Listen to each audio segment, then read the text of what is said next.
정월 보름을 지내고 오후에는 전교인 척사대회가 있는 그런 주일입니다. 가정마다 평안하시길 바라고 새해 복 많이 받으시기를 다시 한번 축원합니다.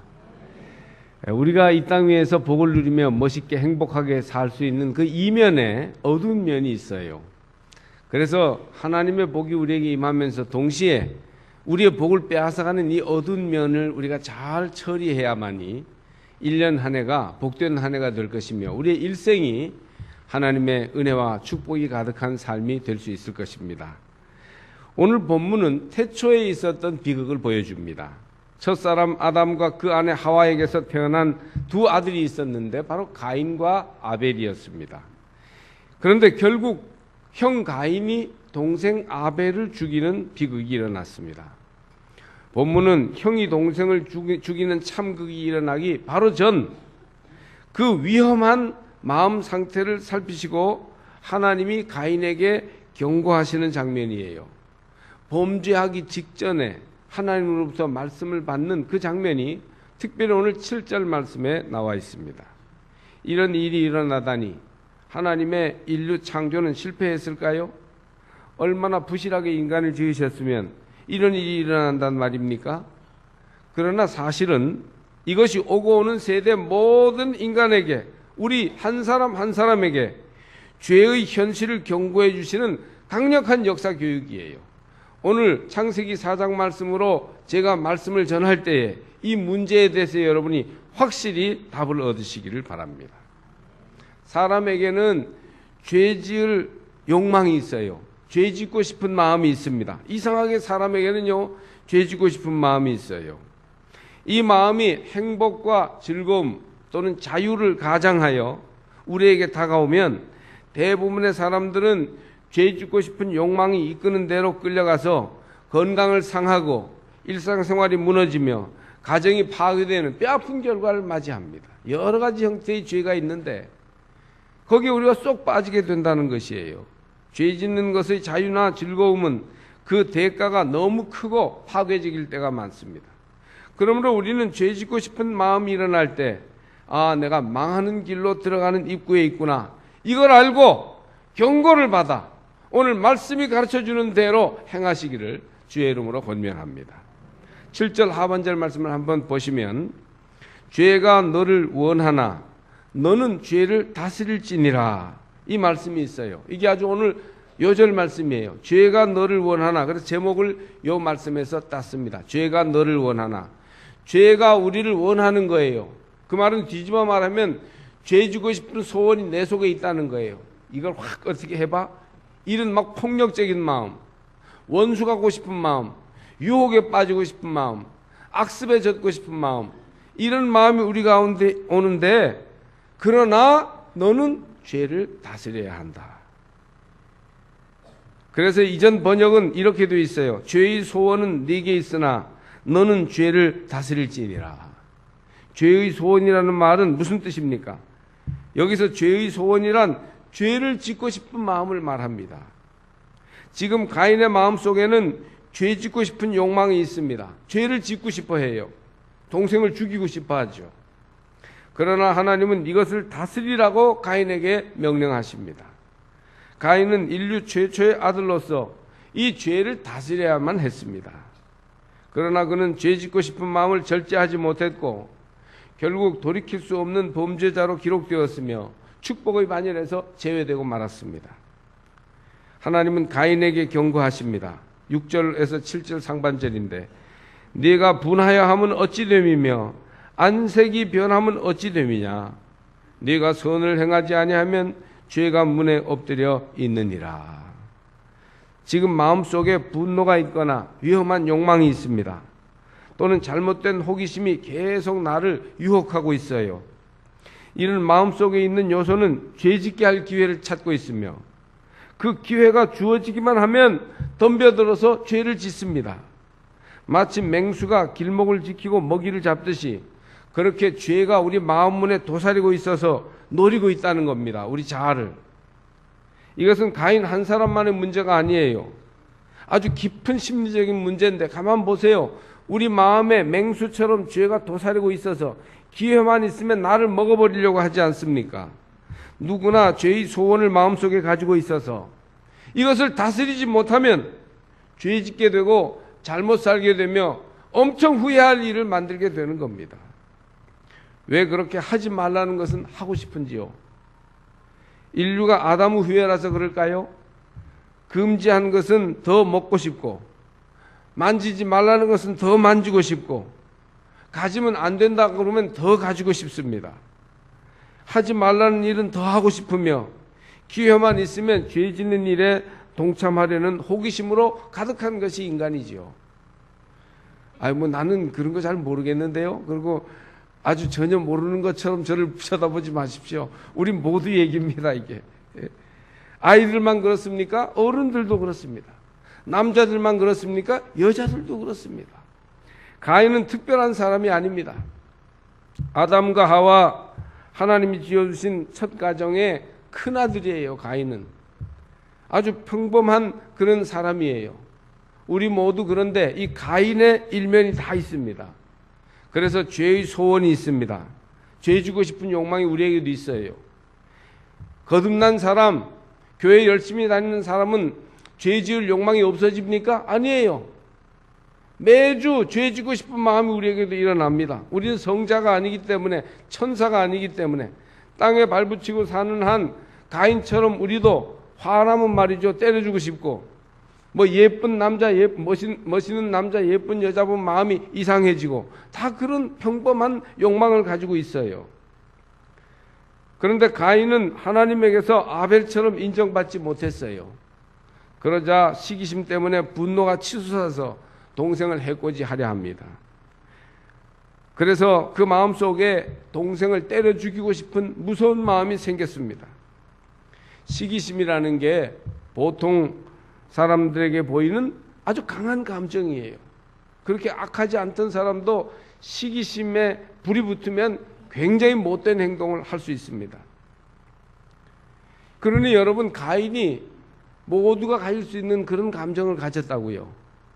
그런데 저주의 아들 가인과 축복의 자녀들이 갈라지는 것은 어떻게 죄 짓고 싶은 욕망을 다스리느냐에 달려 있습니다. 죄가 네 문에 도사리고 있는데, 죄가 너를 지금 원하고 있지만 너는 죄를 다스려야 된다.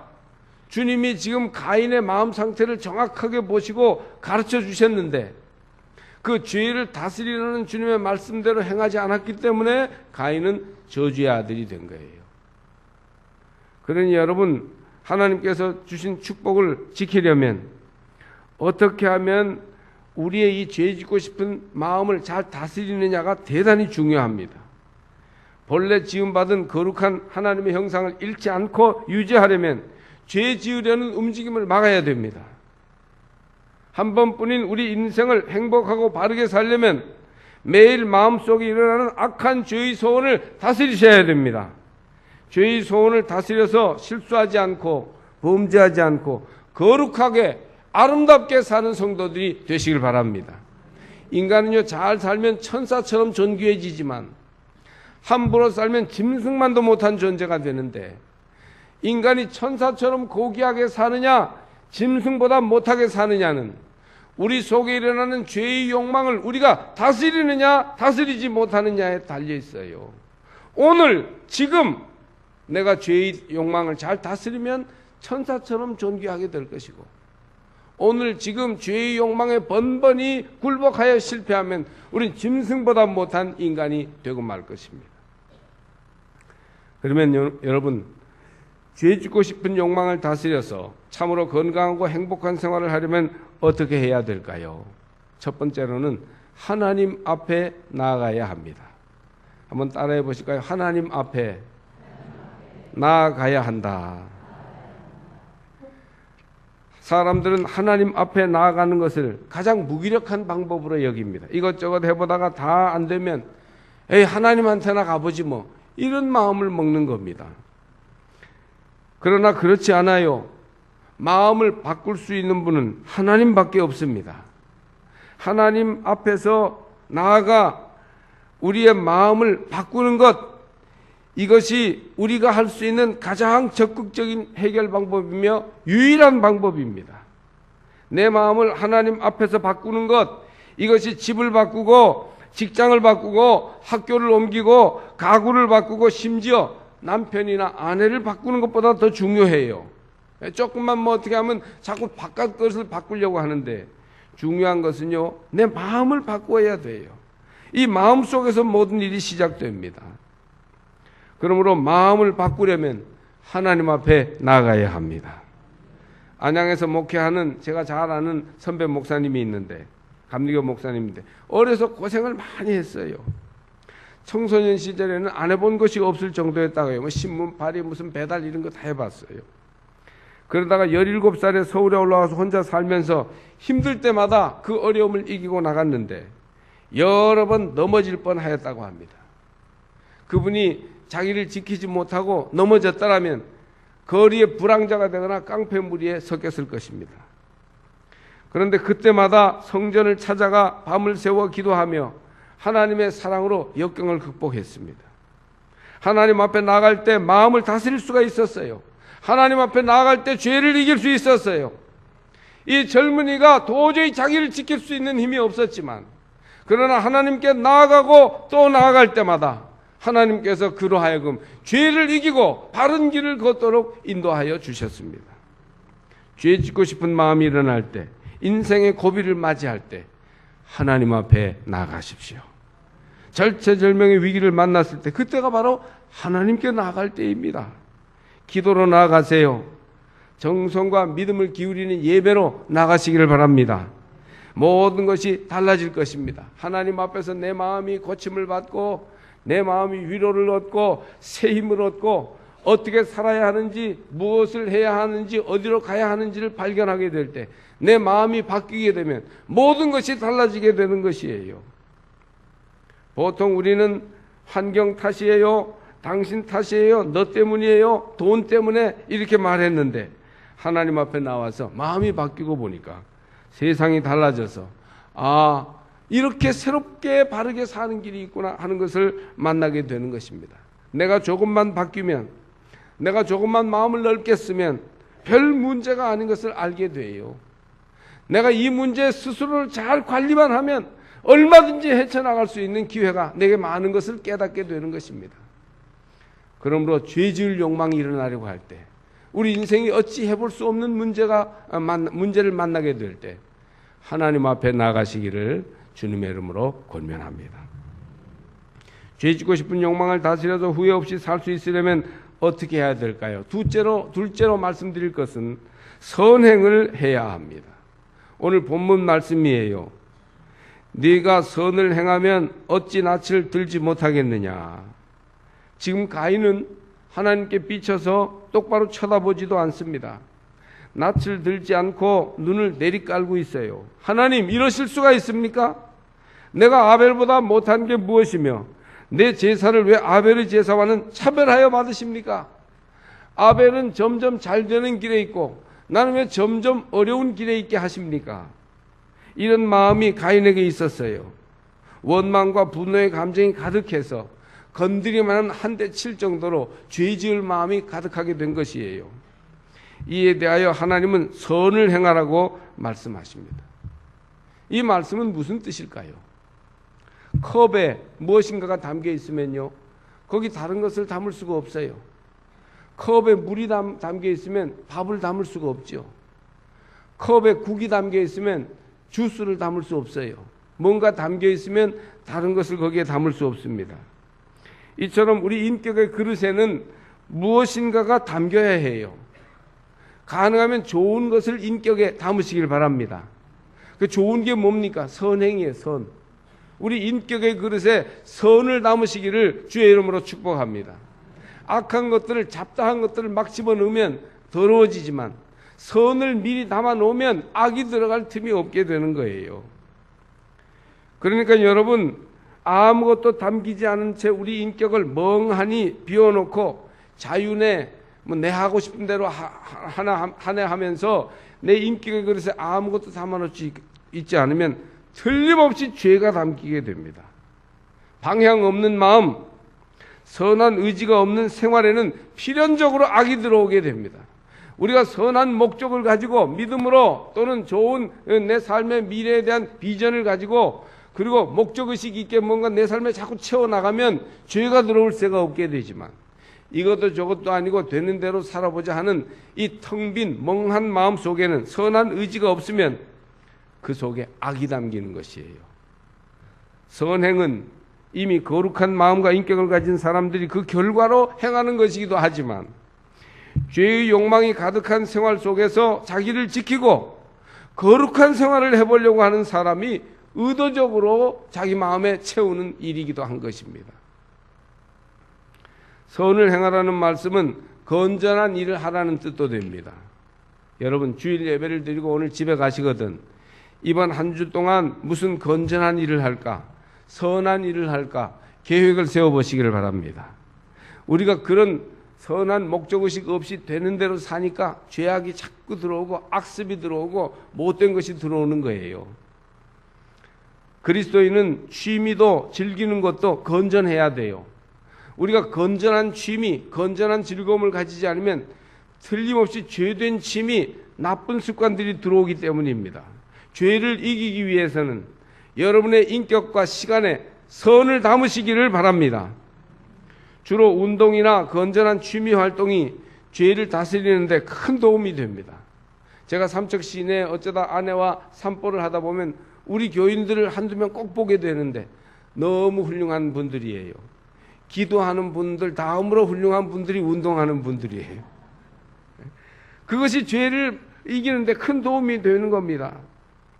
친구들끼리 어울려 수다도 떨고 친목도 나누다 시간을 내고 십시일반으로 보태 선한 일을 하게 되면 죄를 이기는 데 큰 유익이 있습니다. 선교회, 남선교회, 여선교회가 바로 이 일을 하려고 모이는 거 아니겠어요? 오늘 여러분 이따가 오후에 윷놀이 해보세요. 참 재미있습니다.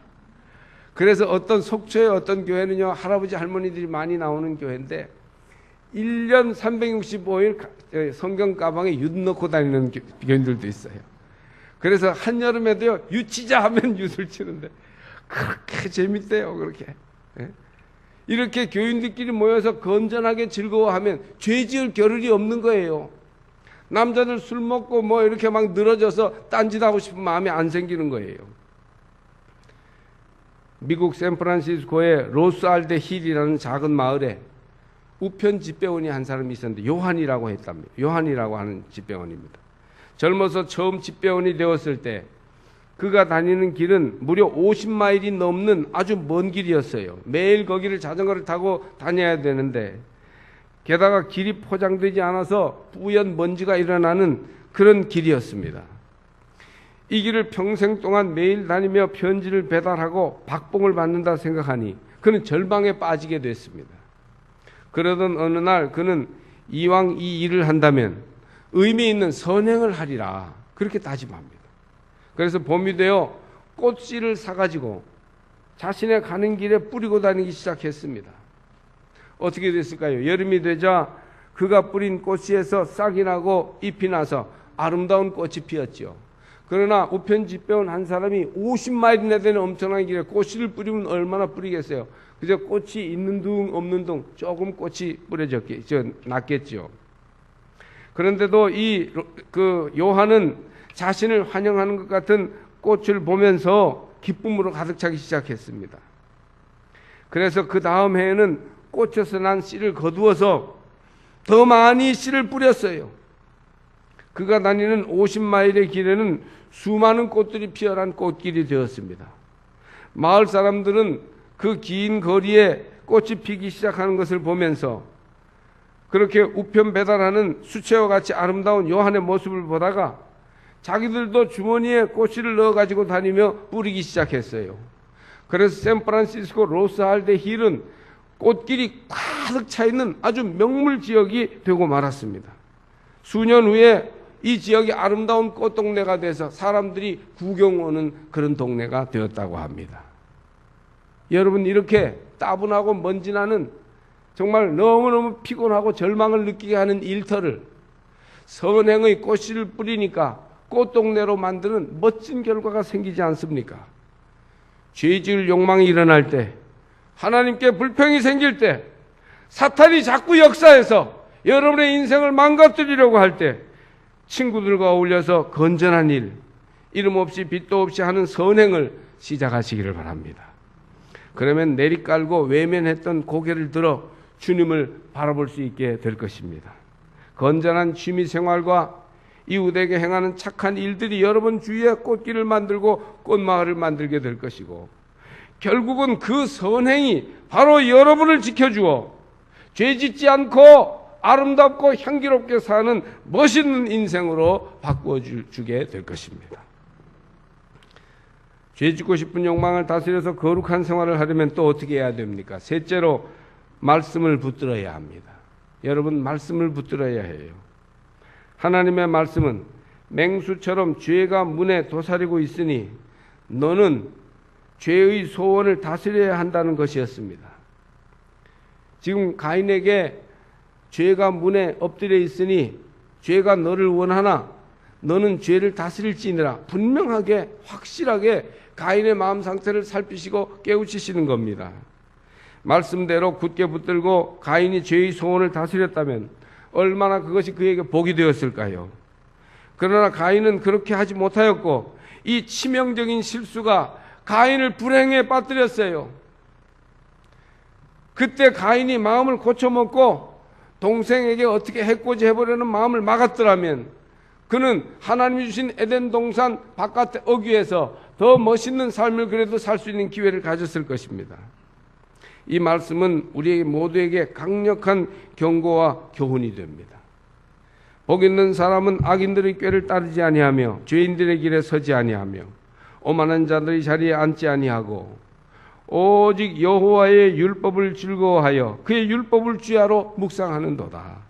시편 1편 1, 2절 말씀입니다. 이것은 시편 전체 서론이고 성경 전체 요약이기도 해요. 그래요, 말씀을 묵상하고 그 말씀을 생활 속에 적용하며 그 말씀대로 살고자 최선을 다하는 사람, 들은 말씀, 읽은 말씀, 깨달은 말씀을 마음비에 꼭꼭 새겨서 절대 흘려버리지 않고 인생의 등불로 삼는 사람, 그런 사람은 죄 짓고 싶은 욕망을 이기고 거룩한 생활을 함으로 복된 인생을 지켜가는 지혜로운 사람이에요. 여러분, 하나님의 말씀을 굳게 붙드시고 말씀이 하라는 대로 그 길로 행하시기를 바랍니다. 말씀이 이건 아니라고 명백히 우리를 깨우쳐 주신다면 하고 싶고 꼭 먹고 싶고 꼭 그 어떤 죄를 짓고 싶어도 절대 하지 않는 자리에 서시기를 바랍니다. 말씀을 붙들 때 우리는 죄 지을 욕망을 이기고 하나님의 거룩한 백성으로 행복한 인생을 지켜가게 될 것입니다. 존 하퍼 목사는 스코틀랜드에서 목회하다가 무디 기념교회의 초청으로 미국에 오게 됩니다. 배를 타고 1912년에 타이타닉이라는 큰 배, 호화로운 배를 타고 가게 됩니다. 그러나 알려진 대로 이 타이타닉호는 뉴펀들랜드 섬 근처에서 빙산에 부딪혀서 파손하고 맙니다. 정말 인간의 기술과 인간의 호화로움을 자랑하던 그 배가 말이죠, 처참하게 깨어져서 거기에 있던 사람들이 2207명이 물에 빠져 죽었습니다. 하퍼 목사님은 딸과 조카를, 같이 가던 딸과 조카를 구명정에 올려놓고 자기는 2207명의 사람들과 함께 차가운 바닷속으로 그만 사라져 버렸습니다. 그로부터 5년 뒤에 캐나다 온타리오 해밀턴 집회에서 한 청년이 신앙 집회에 나와서 자기의 신앙과 삶을 간증합니다.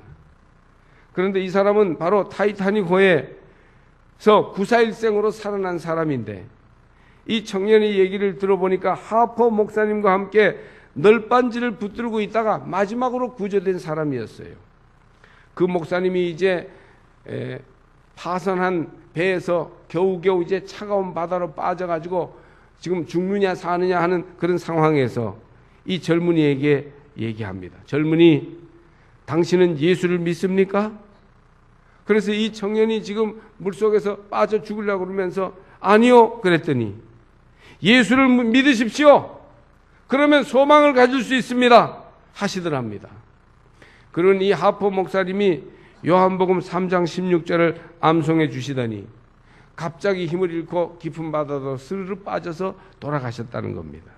다시 솟아오지 못했어요. 이 하포 목사님이 청년을 보고 맨 마지막으로 한 말씀이 요한복음 3장 16절 말씀이었습니다. 이 청년은 외워주신 성경 구절을 이제 암송하였습니다. 그리고 말씀을 거듭 암송할 때마다 캄캄한 밤에 절망으로 가득 찬 마음에 얼마나 기쁨을 주시는지 놀라게 되었습니다. 그래서 그 말씀을 암송하다가 가장 늦게 차가운 바다에서 기적적으로 구조되었고 그 후로 예수님을 영접하고 은혜의 삶을 살게 되었다면서 자기를 그 절체절명의 위기에 말씀을 주신 하포 목사님을 소개했습니다. 사람들은 할렐루야 소리치며 박수를 쳤습니다. 죄의 유혹과 위험이 다가올 때 말씀을 붙들고 나가시길 바랍니다. 틀림없이 이기게 될 것입니다. 화가 날 때, 실망했을 때, 허무할 때, 낙심될 때, 잘못된 유혹에 빠지려고 할 때 말씀을 묵상하시기를 바랍니다. 말씀을 굳게 붙드십시오. 그때 죄를 다스리고 거룩한 생활을 하는 축복의 백성이 될 것입니다. 그런데 우리가 알 것은 죄의 치명적인 유혹이나 또는 뭔가 범죄하고 싶어 하는 욕망은 특별한 날, 특별한 때에만 다가오는 것은 아니죠. 우리는 죄의 지뢰밭에 사는 거나 마찬가지입니다. 언제 우리 속에 있는 이 악한 죄성이 튀어나와서 무서운 죄를 저지를지 알 수 없는 거예요. 그러니 누구 죄 지은 사람을 정죄할 자격도 없어요. 우리도 그런 마음이 항상 있기 때문이죠. 그러니 길 잃지 않도록 말씀의 지도를 항상 보며 살아야 됩니다. 내가 인생을 바로 살고 있는지, 하나님의 설계도대로 내 인생은 작동하고 있는지, 죄 때문에 뭔가 문제가 생기고 있지 않는지를 늘 말씀의 지도를 보며 깨달아 살펴야 됩니다. 이것이 우리가 언제나 말씀에 붙들려 살아야 하는 이유입니다. 사랑하는 삼척제일교회 성도 여러분, 지금 여러분의 마음은 어떠십니까? 여러분은 안녕하십니까? 이번 한 주 동안 어떻게 사실 생각입니까? 혹시 여러분 마음에 죄가 가득 차서 친구가 건드리거나 어떤 적절한 환경이 다가오면 누구를 미워하거나 분노하는 말과 행동을 하고, 아니면 어떤 하나님이 해서는 안 되도록 해놓은 일들을 우리가 함으로써 이 가인이 죄 지은 것 같은 그런 죄를 얼마든지 저지를 수 있는 그런 위험한 마음 상태로 여러분은 지금 놓여 있습니까? 세상의 드라마와 광고, 세상 친구들은 죄 지어도 괜찮다, 인생 뭐 있냐, 죄가 바로 즐거움이야, 이렇게 여러분을 지금 유혹하고 있지 않습니까? 그러고는 죄가 차츰차츰 내 인생을 갉아먹고 가정을 파괴하고 식구들을 힘들게 하고 인생을 수렁에 빠뜨리고 있는데 아무도 책임지지 않습니다. 여러분, 우리는 이번 한 주간에도 죄에 노출되어 있어요. 돈이 없어서, 친구가 없어서 불행한 게 아니에요. 죄가 우리 인생을 근원적으로 넘어지게 하고 있습니다. 우리의 하루하루의 생활은 죄와의 전쟁터인 것입니다. 그러므로 죄 짓고 싶은 마음을 다스리시기 바랍니다. 죄가 문에 도사리고 있어요. 우리 마음 문에 죄가 우리를 뺏어가려고 도사리고 있어요. 그러므로 죄를 다스리셔야 됩니다. 그래야 행복을 누릴 수 있어요. 죄 짓고 싶은 마음을 다스려 축복의 생활을 하려면 하나님께 나아가시기 바랍니다. 기도로 나아가야 하고 예배로 나아가야 해요. 죄를 다스리고 행복하게 살려면 사람들과 건전하고 선한 일을 해야 합니다. 컵에 건전하고 선한 걸 든든히 채워놔야 이게 타락되지 않고 방탕하지 않게 되는 것이에요. 죄를 다스리려면 말씀을 붙들어야 합니다. 한마디로 이 모든 것은 바른 교회 생활에 다 있지 않습니까? 교회는 죄 짓고 싶은 마음을 다스리고 믿음으로 바르게 살게 하려고 하나님께서 세워놓으신 기관입니다. 할렐루야. 가인의 실수를 반복하지 마십시오. 여러분은 죄를 다스리고 행복하고 평안한 백성으로 은혜 속에서 살아가셔야 합니다. 죄가 너를 원하나 너는 죄를 다스릴지니라. 이번 한 주 동안도 죄를 이기고 사시기를 주의 이름으로 축복합니다.